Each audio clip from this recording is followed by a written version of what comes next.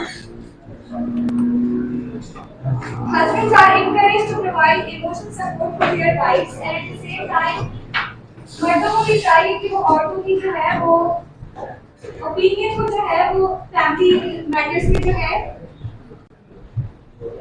Add करें. कुरान जो है वो बताता है उसमें at the same time Quran में जो है वो औरतों को एक मर्दों की तरफ से गिफ्ट दिया है जिसको बोलते हैं महर. शादी के वक्त जो है वो देना पड़ता है हस्बैंड्स को महर. वो जो है औरत की पर्सनल प्रॉपर्टी होती है और ये इसलिए दिया जाता है ताकि जो है उसको जो है फाइनेंशियली जो है वो सेफगार्ड मिल सके.